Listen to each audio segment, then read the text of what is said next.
খলিল, আপনি আমাদেরকে এমন একটা প্রান্তরে রেখে যাচ্ছেন যেখানে কোনো খাবারের ব্যবস্থা নাই, যেখানে কোনো পানির ব্যবস্থা নাই, যেখানে কোনো মানুষ নাই, জনমানবহীন একটা এলাকা, বসতিহীন এলাকা একটা, যেখানে কোনো গাছপালা তরুলতা কিছুই নাই, একটু ছায়া নিচে একটু আরাম করব, আপনার কলিজার টুকরাকে আমি একটু খাবারের ব্যবস্থা করব, কিছুই নাই। তাহলে আপনি এখানে কার উদ্দেশ্যে রেখে যাচ্ছেন একটু বলে যান। আবার ইব্রাহিম খলিল পিছনে তাকাই নাই, পিছনে তাকানো আল্লাহ তাআলা নিষেধ ছিল। তিনি তখন শাহাদাত আঙ্গুল দিয়ে উপর দিকে দেখায় দিলেন, বুঝায় দিলেন, আমি তোমাদেরকে রেখে যাচ্ছি আমার রবের নির্দেশ ক্রমে। বলেন না সুবহানাল্লাহ। যেমন যেমন স্বামী তেমন স্ত্রী। এবার স্ত্রী ডাক দিয়ে বলে, ও পানের স্বামী, হে তুমি যদি আমাদেরকে এখানে আল্লাহর রবের আদেশ কমে রেখে যাও, যেই রবের আদেশ কমে রেখে গেলা, এখানে কোনো খাবারের ব্যবস্থা নাই, পানির ব্যবস্থা নাই, জনমানবের কোনো ব্যবস্থা নাই, এইখানে আল্লাহ তাআলা এখানেও আমাদেরকে খাবারের ব্যবস্থা করতে পারে। বলেন না সুবহানাল্লাহ। এখন আর আমার মনে কোনো দুঃখ রইল না, তুমি আমাদেরকে এখানে রেখে যাচ্ছ আল্লাহর হুকুমে। আল্লাহ যে এখানে আমাদেরকে চাইলে এখানেও বাঁচায় রাখতে পারে, পারে কি পারে না? আলোচন পারে কি পারে না? এবার বিবি হাসানা তখন আল্লাহ তেমন ইদাল্লা দইয়ানা, আল্লাহ আমাদেরকে নিরাশ করবে না, হতাশা করবে না। কেমন স্বামী কেমন স্ত্রী। স্ত্রী ডাক দিয়ে বলতেছে, পানের স্বামী আপনি চলে যান, যে আল্লাহ আমাদেরকে এখানে আনার আদেশ দিয়েছে ওই আল্লাহ মরুর প্রান্তরের ভিতরে আমাদের খাবারের ব্যবস্থা, আমাদের সুরক্ষার ব্যবস্থা কে করতে পারে? আর যেমন কে করতে পারে? এমন ঈমান, পাওয়ারফুল ঈমান। আল্লাহ তাআলা তাই বলছে, ওয়াল্লাযীনা আমানু আশাদ্দু হুব্বাল লিল্লাহ। ঈমানদারের কলিজার ভিতরে সব কিছুর ঊর্ধ্বে কার ভালোবাসা থাকে? আর যেমন কার ভালোবাসা থাকে? আবার স্বামীকে ডাকতে বলতে, স্বামী আপনি চলে যান। স্বামী যখন চলে গেল, ইব্রাহিম পয়গাম্বর তার কলিজা ফেটে যাচ্ছিল, মনে মনে চাইছিল পিছনের দিকে তাকায়। আল্লাহ বলছে, না, তাকানো যাবে না, তুমি চলে যাও, চলে যাও। ইব্রাহিম পয়গাম্বর যেতে যেতে অনেক দূরে গেলেন। যখন বুঝতে পারলেন যে আর হাজার আমার পিছনে আসে না, আর এখান থেকে হাজারাও দেখা যাবে না, ওই জায়গায় যাওয়ার পর এবার হাজারাকে নামায় দিয়ে যখন বুঝতে পারলেন হাজারা আমার পিছনে আসে না, আর হাজারাকে এখান থেকে দেখাও যায় না, ইব্রাহিম পয়গাম্বর উটকে থামাইয়া তিনি নিচে নামলেন। নামার পর তিনি দোয়া করতেছিলেন। কি করতেছিলেন? আজকে ওই ইব্রাহিম পয়গাম্বর যে ডাক দিয়েছিল, ওই ডাকের ওয়াআযিন ফিন নাস বিল হজ্জ ইয়াতুকা রিজালা ওয়া আলা কুল্লি দামিন ইয়াতিনা মিন কুল্লি ফাজ্জিন আমিন। ইব্রাহিম পয়গম্বরকে আল্লাহ তাআলা বলে দিয়েছিল, আমার খলিল, আমার বন্ধু, হজের ঘোষণা দিয়ে দাও, মানুষ এখানে আসবে পায়ে হেঁটে, মানুষ আসবে উটের পিঠে করে দূর দূরান্ত থেকে, তাদের কাছে তুমি পৌঁছায় দাও, ঘোষণা দাও। এই কথা বলার পর ইব্রাহিম পয়গম্বর যুগের ভাষায় বলছি, তখন বলছেন, মালিক আমি ঘোষণা দিতে পারি, ঘোষণা দিব। এই মরুপ্রান্তরে কোনো মানুষ নাই, আমার ঘোষণা কে শুনবে? মালিক বলেছিল, বন্ধু তোমার দায়িত্ব ঘোষণা দেওয়া, প্রত্যেকটা মানুষের কৌশে কোহলে পৌঁছায় দেওয়ার দায়িত্ব আমি আল্লাহর। সুবহানাল্লাহ। ঠিক আজকে যারা দুনিয়া থেকে ওই হজ করতে যাচ্ছে, ঠিক আল্লাহ তাদের কানে পৌঁছায় দিয়েছিল, তারা ওই ইব্রাহিমের ডাকে সাড়া দিয়েছিল। এই জন্যই আজকে তারা সেই ডাকার সাড়া দেওয়ার বরকতে আল্লাহ তাদেরকে বাইতুল্লাহ জিয়ারত নসিব করে দিয়েছে। সুবহানাল্লাহ। এই বাইতুল্লাহর সাথে একটা বিশাল ইতিহাস আছে, রয়ে গেছে। আপনারা জানেন এই বাইতুল্লাহকে আল্লাহ তাআলা সর্বপ্রথম আদম পয়গম্বর সৃষ্টির 2000 পূর্বে সৃষ্টি করেছিল। কত? 2000 বছর পর আবার আদম পয়গম্বর আসল করে আবার পুনর্নির্মিত হয়। আবার নূহ আলাইহিস সালামের জাতি 950 বছর দাওয়াত দেওয়ার পর যখন জাতি নূহ আলাইহিস সালামের কথা শুনলো না, একত্ববাদ আল্লাহর দাসত্ব মেনে নিল না, শুধু জুলুম নির্যাতন করতে এমন পর্যায়ে চলে গেল, সীমা লঙ্ঘন করলো, তারা মূর্তি পূজা করতেছিল। নূহ আলাইহিস সালাম তখন আল্লাহর কাছে একটা দোয়া করে ফেলেছিলেন, ওয়াকালা নূহ রাব্বি লা তাযর আলাল আরদি মিনাল কাফিরিন দাইয়ারা। আল্লাহর কাছে বলছিল, ও আমার আল্লাহ, ও আমার রব, আমার জাতির গোষ্ঠী সব কিছু ধ্বংস করে দাও। সেই নবীর দোয়ার বরকতে আল্লাহ তাআলা সারা বিশ্বকে ধ্বংস করে দিয়েছিল। সেই মুহূর্তে আবার আল্লাহ তাআলা বাইতুল্লাহকে উঠায় নিয়েছিল। আবার যখন বাইতুল্লাহ এই পুনরায় নির্মাণের দায়িত্ব ইব্রাহিম পয়গম্বরের কাঁধে পড়ে গেছে। কথা বলেন ঠিক কিনা? যুগের কালের পরিবর্তে এই যে একটা ইতিহাস ইব্রাহিম পয়গম্বরের কাঁধে যখন ন্যস্ত হয়ে গেল, এর সাথে একটা কঠিন ইতিহাস সম্পর্কিত রয়ে গেছে। ইতিহাসটা শুধু ইতিহাস বলতে আসছে এমন না, কোরআনে তার সাপোর্ট রয়ে গেছে, হাদিসে সাপোর্ট রয়ে গেছে, বিভিন্ন নির্ভরযোগ্য কিতাবিতে আসছে। ইব্রাহিম পয়গম্বর আলাইহিস সালাম প্রথম বিবাহ করলেন বিবি সাহারাকে। বিশ্ব সুন্দরী ছিলেন। অধিক লম্বা ইতিহাস, ওটা বলতে অনেক সময় লাগবে। বিবি সাহারার যখন কোনো সন্তান হয় না, ঠিক তখন বিবি সাহারার পরামর্শ কমে, তার নির্দেশ কমে ইব্রাহিম পয়গম্বর দ্বিতীয় বিবাহ করলেন বিবি হাজারা আলাইহিস সালাম। প্রথম স্ত্রীর পরামর্শ, তার দিক নির্দেশনা অনুযায়ী এবং তার দেখাশোনার মাধ্যমে বিবাহ করলেন কাকে? দ্বিতীয় বিবাহ হাজারা আলাইহিস সালাম করার পর আল্লাহ তাআলার মহিমা বড় কঠিন। হাজারা আলাইহিস সালামের গর্ভে যখন সন্তান এসে গেল, সুবহানাল্লাহ, হাজারা আলাইহিস সালামের গর্ভে সন্তান আসার পর যখন আল্লাহ তাআলা একটা পুত্র সন্তান দান করলেন, তখন তার প্রথম স্ত্রী বিবি সাহারা, তার ভিতরে একটু বিদ্বেষ ভাব শুরু হয়ে গেল। এমন বিদ্বেষ ভাব হইতে হইতে একটা সময় বলেই ফেললো, ও আমার স্বামী আল্লাহর খলিল ইব্রাহিম, আপনার দ্বিতীয় স্ত্রী হাজারাকে এখান থেকে আপনি সরিয়ে জনমানবহীন একটা মরুর প্রান্তরে তাকে রেখে আসেন, তার সন্তান সহ। ইব্রাহিম পয়গম্বর তিনি চিন্তিত হয়ে গেলেন যে আমি আমার প্রথম স্ত্রীর পরামর্শ করে বিবাহ শাদী করলাম সন্তানের জন্য, আজকে আমার প্রথম স্ত্রী এমন একটা কথা বলল। ইব্রাহিম পয়গম্বর চিন্তিত, এত চিন্তা যে কি করা যায়, আমার স্ত্রী বিবি সাহারার মনে এই বিদ্বেষ কিভাবে দূর করা যায়। আল্লাহ তাআলা উপর থেকে জিবরাইলকে পাঠিয়ে দিয়ে বললেন, যাও জিবরাইল, আমার খলিল ইব্রাহিমের কানে বলে দাও, বিবি সাহারা যেই কথা বলেছে তার স্ত্রী বিবি হাজারাকে, তার সন্তান কলিজার টুকরা সন্তান ইসমাইলকে, দুধের শিশুকে জনমানবহীন মরুপ্রান্তরে রেখে আসার জন্য আমি আল্লাহর এটা আদেশ। সুবহানাল্লাহ। এখান থেকে দুইটা কিছু কথা প্রতীয়মান হয়। বিবি সাহারা যেমন তার স্বামী দ্বিতীয় বিবাহ কারণে তার ভিতরে বিদ্বেষ, হিংসে, বিদ্বেষ একটু ভাব আসছে। তাহলে পৃথিবীর কোন নারী দ্বিতীয় স্বামী মেনে নেবে, এটা একটু তাদের জন্য কষ্ট। কথা বলেন ঠিক কিনা? কি বলেন? একটু কষ্ট। যদিও আপনারা দ্বিতীয় বিবাহ করতে চান, প্রথম স্ত্রীর অনুমতি নিয়েই করবেন। কথা বলেন ঠিক কিনা? এই জন্য বাবা যে আমার ইসলামে একটা না, মাসনা, সুলাস ও রুবা বিবাহের কথা আল্লাহ তাআলা কোরআনের ভিতরে দুইটা দিয়ে শুরু করছে। প্রথমে বলছে দুইটা করো, তারপর তিনটে করো, তারপর চারটে করো। এই জন্য বাবা যে আমার এর ভিতরে কল্যাণ আছে বিধি আল্লাহ বলছে, ঠিক কিনা? ঠিক তদ্রুপ হাজারা আলাইহিস সালাম যখন এই জবান দিয়ে বলে ফেললো, এখান থেকে আরো কিছু কথা বের হয়। আল্লাহ তাআলা কার জবান দিয়ে কোন কথা বের করবে এটা কে জানে? আর জবান কে জানে?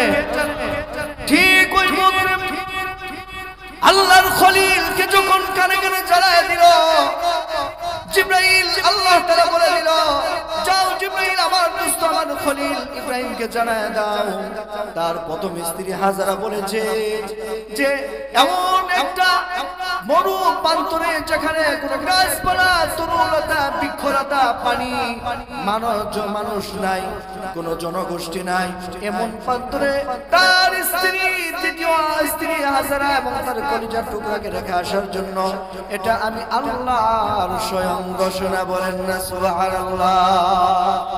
তারপর আল্লাহ তাআলা দেখতে চাইছিল আমার খলিল আমার দোস্ত 80 বছর বয়সে আমি আল্লাহ তাআলা একটা সন্তান দিয়েছি দেখি আমার খলিল আমার দোস্ত এই সন্তান পাওয়ার পর তার কলিজার ভিতরে আমি আল্লাহর বেশি মায়া না তার সন্তানের মায়া কথা বলেন ঠিক কিনা ওয়াল্লাযীনা আমানু আশাদ্দু হুব্বান লিল্লাহ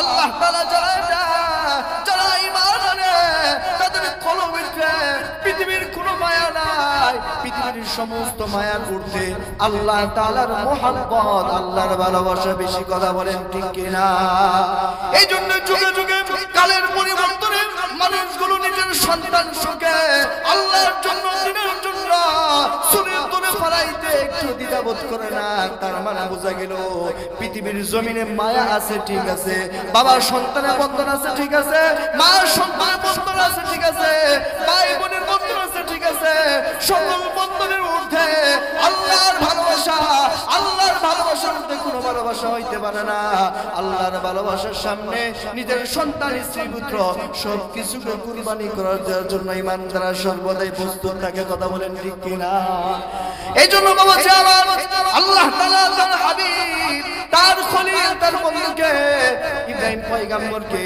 কেমন জানি তিনি পুরাইয়া খাঁটি সোনা বানাইতে চায় এই জন্য বললেন দোস্ত আমি দেখতে চাই তোমার কলিজার ভিতরে আমি আল্লাহর ভালোবাসা বেশি না তোমার সন্তানের ভালোবাসা বেশি ইব্রাহিম পয়গম্বরকে যখন এই ঘোষণা জিবরাইলের মাধ্যমে জানায় দিল ইব্রাহিম পয়গম্বর প্রথম স্ত্রী সারার কাছে কোনো পরামর্শ করলেন না কিছুই বললেন না পুরা প্রস্তুত করে ফেললেন এক মশক পানি নিলেন কিছু খেজুর নিলেন তার দ্বিতীয় স্ত্রী বিবি হাজারাকে নিলেন এবং তার কলিজার টুকরা সন্তানকে ঘোড়ার ভিতরে উঠাইলেন সেই সিরিয়া থেকে সেই দামেস্ক থেকে সফর করে কয়েকদিন পথ অতিক্রম করে যখন মরুর ফারান প্রান্তরে আসলেন মরুর দেশে চলে আসলেন ইব্রাহিম পয়গম্বর মনে ভাবতেছিলেন এমন একটা জায়গা কোথায় পাওয়া যায় যেখানে গাছপালা আছে বৃক্ষতরুলতা আছে পানির ব্যবস্থা আছে খাবারের ব্যবস্থা আছে মনে মনে এটা খুঁজতেছিলেন আল্লাহ তাআলা জিবরাইলকে বলল জিবরাইল আমার বন্ধু আমার খলিল গাছপালা কোথায় আছে খুঁজতেছে ভালো একটা জায়গা কোথায় আছে খুঁজতেছে কোথায় তার সন্তানের খাবারের ব্যবস্থা করে খুঁজতেছে যাও এমন জায়গায় তাকে নিয়ে যাও যেখানে কোনো গাছপালা তরুলতা বৃক্ষলতা কিছুই নাই খাবারের কোনো ব্যবস্থা নাই পানির কোনো ব্যবস্থা নাই ওই মরুর ফারান একটা ভূমি আছে ওখানে নিয়ে যাও জিবরাইল আসমান থেকে আসলো আসার পর খলিলকে ধরে নিয়ে যেই জায়গায় বর্তমান বাইতুল্লাহ ওই জায়গায় নিয়ে গেল নেওয়ার পর বলতেছে ও আল্লাহর দুষ্ট খলিল এটাই আল্লাহর হুকুম এখানে আপনি আপনার সন্তান আপনার স্ত্রীকে রেখে এখান থেকে চলে যান বলেন না সুবহানাল্লাহ আরে দুঃখ লাগে বলে কলিজা ফেটে যাচ্ছে ইব্রাহিম পয়গম্বরের কিছুই বলতে পারতেছে না এত 80 বছর বয়সে বৃদ্ধ বয়সে আল্লাহ একটা ফুটফুটাই সুন্দর একটা সন্তান দান করেছে আল্লাহ তাআলা যেই যুগে যেই নবীকে পাঠাইছে ওই যুগের জন্য সর্বশ্রেষ্ঠ সৌন্দর্য দান করে পাঠাই বলেন না সুবহানাল্লাহ ইব্রাহিম পয়গম্বরের যে সন্তান ইসমাঈল ওটা নবী ছিল নবীর চেহারা কত সুন্দর ইব্রাহিম আলাইহিস সালাম সন্তানের দিকে তাকাইলে আহারে কলিজার টুকরা সন্তান পূর্ণিমা চাঁদের মতো জলমল করে ইব্রাহিম পয়গম্বর আল্লাহ তাআলার হুকুম মানতে যাইয়া সন্তান স্ত্রীকে ওই মরুর ফারান প্রান্তরে ওই বাইতুল্লাহ বর্তমান যেখানে ওখানে রেখে ঘোড়ার থেকে নামাইয়া তাদেরকে রেখে তিনি চলে যাচ্ছে আবার সিরিয়ার দিকে পিছন থেকে বিবি সারা ডাকছে বলে আমার মনের স্বামী হ্যাঁ আমাদেরকে এখানে কেন রেখে যাচ্ছেন কারণটা কি কোনো বলার থাকলে বলেন বারবার ডাকে ইব্রাহিম পয়গম্বর পিছনে তাকাই না বারবার ডাকছে কোনোভাবেই যখন শুনে না লাস্টে আপনার আমার মাথা হাসান আলাইহিস সালাম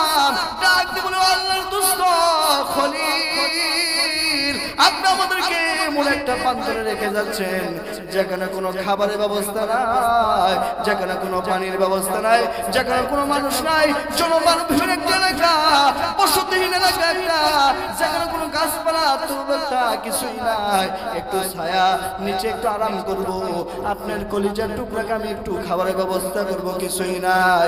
তাহলে আপনি এখানে কার উদ্দেশ্যে রেখে যাচ্ছেন একটু বলে যান।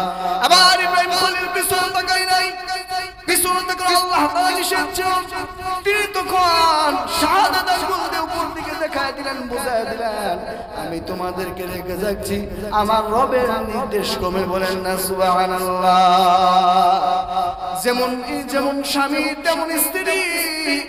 এবার স্ত্রী ডাকতে বলে, ও পালন স্বামী, হ্যাঁ তুমি যদি আমাদেরকে এখানে আল্লাহর রবের আদেশ কমে রেখে যাও, যেই রবের আদেশ কমে রেখে গেলা, এখানে কোনো খাবারের ব্যবস্থা নাই, পানির ব্যবস্থা নাই, জনমানবের কোনো ব্যবস্থা নাই, এইখানে আল্লাহ তাআলা এখানেও আমাদেরকে খাবারের ব্যবস্থা করতে পারে। বলেন না সুবহানাল্লাহ। এখন আর আমার মনে কোনো দুঃখ রইল না, তুমি আমাদেরকে এখানে রেখে যাচ্ছ আল্লাহর হুকুমে। আল্লাহ যে এখানে আমাদেরকে চাইলে এখানেও বাঁচায় রাখতে পারে। পারে কি পারে? আরো জন পারে কি পারে না? এবার বিবি হাসানা তখন আল্লাহ তাআলা ইদান লা দাইয়ানা, আল্লাহ আমাদেরকে নিরাশ করবে না, হতাশা করবে না। কেমন স্বামী কেমন স্ত্রী, স্ত্রী ডাক দিয়ে বলতেছে মানের স্বামী আপনি চলে যান, যে আল্লাহ আমাদেরকে এখানে আনার আদেশ দিয়েছে ওই আল্লাহ এই মরুর প্রান্তরের ভিতরে আমাদের খাবারের ব্যবস্থা, আমাদের সুরক্ষার ব্যবস্থা কে করতে পারে? আর যেমন কে করতে পারে? এমন ঈমান পাওয়ার ঈমান। আল্লাহ তাআলা তাই বলছে ওয়াল্লাযীনা আমানু আশাদ্দু হুব্বান লিল্লাহ। ঈমানদারের কলিজার ভিতরে সবকিছুর থেকে কার ভালোবাসা থাকে? আর যেমন কার ভালোবাসা থাকে? আবার স্বামীকে ডাকতে বলতে স্বামী আপনি চলে যান। স্বামী যখন চলে গেল, ইব্রাহিম পয়গম্বর তার কলিজা ফেটে যাচ্ছিল, মনে মনে চাইছিল পিছনের দিকে তাকায়। আল্লাহ বলছে না, তাকানো যাবে না, তুমি চলে যাও, চলে যাও। ইব্রাহিম পয়গম্বর যেতে যেতে অনেক দূরে গেলেন, যখন বুঝতে পারলেন যে আর হাজরা আমার পিছনে আসে না, আর এখান থেকে হাজরাও দেখা যাবে না, ওই জায়গায় যাওয়ার পর এবার হাজরাকে নামায় দিয়ে যখন বুঝতে পারলেন হাজরা আমার পিছনে আসে না, আর হাজরাকে এখান থেকে দেখাও চাই না, ইব্রাহিম পয়গম্বর উটকে থামাইয়া তিনি নিচে নামলেন। নামার পর তিনি দোয়া করতেছিলেন। কি করতেছিলেন? আজকে ওই দোয়ার ফসলে আমরা খাবার খাই। আজকে আমার জাতির পিতার ফসলের দোয়া, বাইতুল্লাহর ভিতরে এত ফল ফুল, মরুভূমির ভিতরে কোনো আবাদ হয় না, কিন্তু কোনো কিছুর অভাব নাই।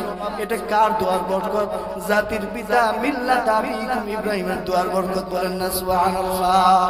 আল্লাহ তাআলা সূরা ইব্রাহিমের ভিতরে 37 নম্বর আয়াত 37 নম্বর আয়াতে বলে দেন, রব্বানা ইন্নী আসকানতু মিন যুররিয়্যাতি বিওয়াদিন গায়রি যী যার'ইন 'ইনদা বাইতিকাল মুহাররাম। বলেন না সুবহানাল্লাহ। ইব্রাহিম পয়গম্বরকে থামাইয়া নামাইয়া নিচে নেমে আল্লাহর কাছে হাত তুলে দোয়া করতেছে। দোয়াটা কত সুন্দর ছিল দেখেন না, কি বলে, রব্বানা ইন্নী আসকানতু মিন যুররিয়্যাতি বিওয়াদিন গায়রি যী যার'ইন। হে আমার রব, ও আমার প্রতিপালক আল্লাহ, আমার সন্তান স্ত্রী এই কথা বলে নাই, আমার পরিবারের কতকে জনমানবহীন উপত্যকায় মরুভূমিতে রেখে গেলাম তোমার ঘরের কাছে। সুবহানাল্লাহ। কোথায়?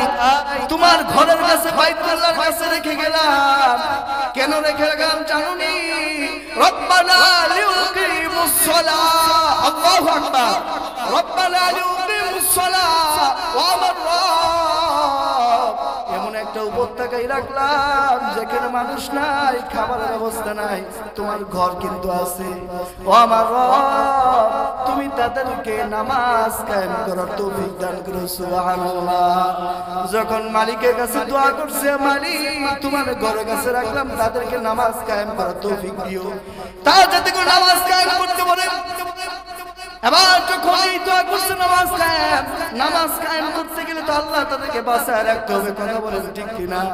প্রথমেই কিন্তু তাদেরকে বললেন না তাদেরকে তুমি বাঁচায় রেখো, খাবারের ব্যবস্থা করো। প্রথমেই বললেন তোমার ঘরের কাছে রাখলাম, তারা যেন তোমার নামাজ কায়েম করতে পারে। সুবহানাল্লাহ। আল্লাহ কিছু মানুষের মন তাদের প্রতি তুমি ঘুরায় দাও, অনুরাগী করে দাও, বলেন না সুবহানাল্লাহ। কিছু মানুষের মন, কিছু মানুষের অন্তর, কিছু মানুষের কলিজার ভিতরে তাদের অন্তরটা ঘোরায়, এদিকে ঘুরায় দাও, যাতে তাদের সাথে মিল মুহাব্বত তৈরি হয়, একটা বসতি তৈরি হয়। আরে কি সুন্দর দোয়া করতেছে, তার মানে কি বুঝলেন? তারপরে বলতেছে ওয়ারযুকুম মিনাস সামারাতি লাআল্লাকুম ইলাইহি ইয়াশকুরুন, এবং তারপর বলতেছে তাদের জন্য কিছু ফল ফুটের মাধ্যমে খাবারের ব্যবস্থা করো। সুবহানাল্লাহ। যাতে করে তা তোমার শুকরগুজার করতে পারে। সুবহানাল্লাহ। এ বাবাজি আমার, প্রথমেই বললেন আল্লাহ তাদেরকে আমি রেখে গেলাম তোমার ঘরের কাছে, তারা যাতে নামাজ আদায় করতে পারে। নামাজ আদায় করতে হলে আল্লাহ তাদেরকে বাঁচায় রাখতে হবে। এটা কে জানে? ইব্রাহিম পয়গম্বর এমন কথা বলেছে, তারা যাতে করে নামাজ আদায় করতে পারে, কায়েম করতে পারে। নামাজ আদায় করতে বাঁচতে হবে না মরতে? মরা মানুষ কি নামাজ আদায় করে না? বাঁচলে জিন্দা মানুষ। জোরে বলেন, মরা মানুষটা জিন্দা মানুষ। আল্লাহ জানে ইব্রাহিম পয়গম্বরের মনে কি, কথা বলেন ঠিক কিনা? এই জন্যই বললেন তারা যাতে করে নামাজ আদায় করতে পারে। তারপর বললেন কিছু মানুষের মন তাদের দিকে ঘুরায় দাও। তারপর বললেন ফলের মাধ্যমে তাদের রিজিকের ব্যবস্থা করে দাও। সুবহানাল্লাহ। যাতে করে তারা তোমার শুকর আদায় করতে পারে। সুবহানাল্লাহ। এবার ইব্রাহিম পয়গম্বরের স্ত্রী আপনাদের খেলাছে এক মস্ক পানি কিছু খেজুর দিয়ে চলে গেছিল। এক মস্ক পানি আর কিছু খেজুর কয়দিন যায়? দুই একদিন যার পর খাবার শেষ, আর কোনো খাবারের ব্যবস্থা নাই।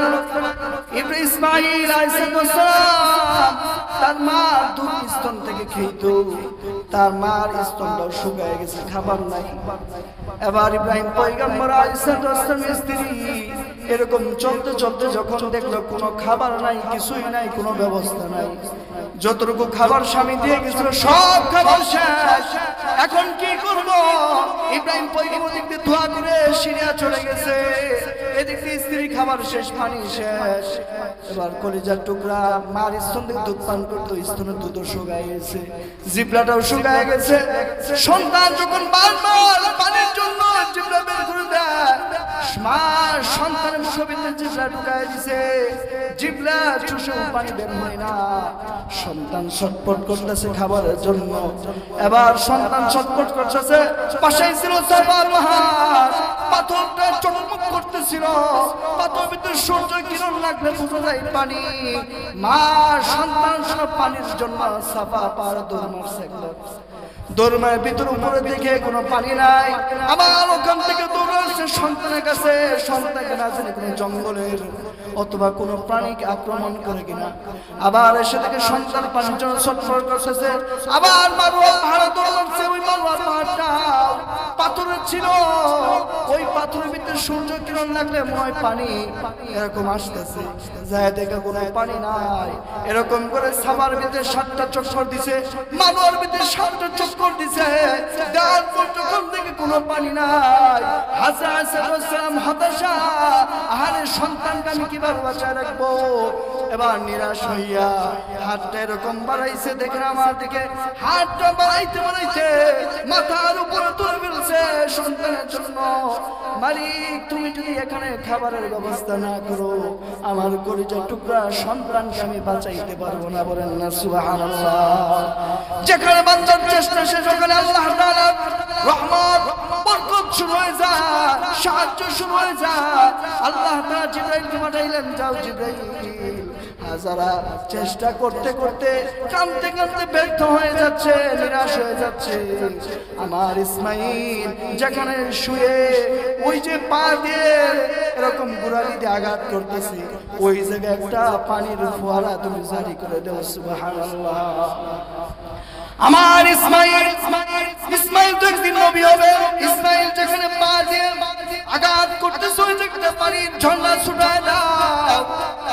আল্লাহ তাআলা নির্দেশ ক্রমে যখন ওই জায়গা থেকে পানি উঠতে শুরু করে দিল, হাজরা আলাইহিস সালাম এসে দেখে সন্তান পানির ভিতরে খেলাধুলা করতেছে। সুবহানাল্লাহ।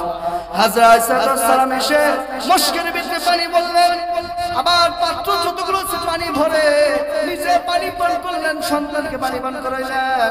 এদিক দিয়ে আবার জিবরাইল আলাইহিস সালাম এসে বলতেছে, ও হাজরা, এটা এমন একটা পানি, এই পানি পান করলে আল্লাহ তাআলা খিদাও দূর করবেন, যত ভিটামিনের প্রয়োজন আল্লাহ তাআলা সব কিছু এখানে দিয়ে রাখছেন। সুবহানাল্লাহ। আর যেমন সুবহানাল্লাহ, যা কিছু প্রয়োজন আল্লাহ তাআলা এই পানির ভিতরে সব কিছু দিয়ে রাখছে, তুমি পানি পান করো এবং তোমার সন্তানকে পান করাও। হাজরা সালাম ওই পানি পান করলেন, নিজে খাবার খাইলেন, সন্তানকে পান করাইলেন।